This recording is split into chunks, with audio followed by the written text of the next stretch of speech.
থেকে হাসনাত ভাইকে লাল গোলাপের শুভেচ্ছা জানাচ্ছি। হাসনাত ভাইয়ের কণ্ঠের সাথে কণ্ঠ মিলিয়ে বলতে চাই, এদেশে একদিন কামারের ছেলে প্রধানমন্ত্রী হবে, এদেশে একদিন কুমারের ছেলে প্রধানমন্ত্রী হবে। যোগ্যতার ভিত্তিতে প্রত্যেকে যার যার স্বযোগ্যতার চাকরি পাবে। মামু খালুর দাপটে এদেশের চাকরির কথা বন্ধ করতে হবে। আমাদের বিদ্যুতের সমস্যা আমার এক ভাই বলে গিয়েছে, মাঝে মধ্যে বিদ্যুৎ আসে, বিদ্যুৎ অনেকে বলে যে বিদ্যুৎ চলে যায়। আমরা জানি বিদ্যুৎ চলে যায় না, বিদ্যুৎ মাঝে মধ্যে আসে। আর আরেকটা বিষয় হচ্ছে, আমাদের হোমনা থেকে দুলালপুর পর্যন্ত একটা রাস্তা আছে।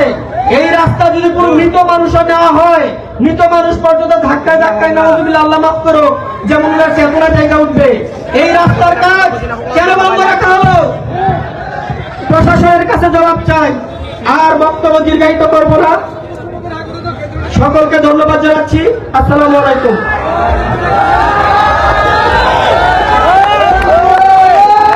হোমনার এই জনসভা আজকে সাক্ষী করে,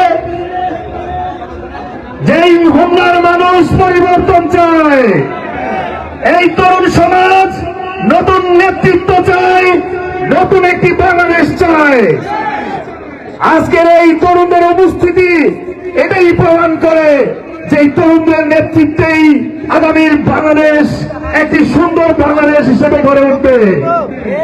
প্রিয় উপস্থিতি, এই বাজার আপনাদের সামনে বক্তব্য নিয়ে আসছেন জাতীয় ছাত্র শক্তি কুমিল্লা উত্তর জেলার মুখ্য সংগঠক মোহাম্মদ সাইফুল ইসলাম মাহিন। মোহাম্মদ সাইফুল ইসলাম মাহিন। প্রিয় বাঁশের বাসীর শহর হোমনা, আপনারা কেমন আছেন? আমার হোমনার জনগণ, ছাত্র শক্তি, যুব শক্তি কেমন আছে? আমাদেরকে বলা হয়েছিল আমরা যেন হোমনাতে না আসি। আমরা কি হোমনাতে আসতে হবে? আপনারা আছেন না? আমরা কি হোমনাতে আসতে হবে? আমার ছাত্র শক্তি আছে না? আমার যুব শক্তি আছে না? আমার এনসিপি আছে না?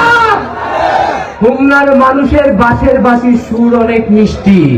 হোমনার মানুষের বিপ্লবের সুর কিন্তু তত মিষ্টি না।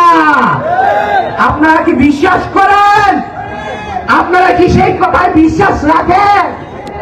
আপনারা যারা দেখছেন, আপনারা যারা শুনছেন এবং আপনারা দূর থেকে যারা শুনছেন, সকলের উদ্দেশ্যে বলতে চাই, জাতীয় নাগরিক পার্টি আগামীর বাংলাদেশের একমাত্র পার্টি হবে যারা বাংলাদেশ পন্থায় বিশ্বাস করে, যারা বাংলাদেশি রাজনীতি করে, যারা অন্য দেশের কাছে নিজের দেশকে বর্গা দিয়ে আসে না, যারা ক্ষমতায় এসে বলে না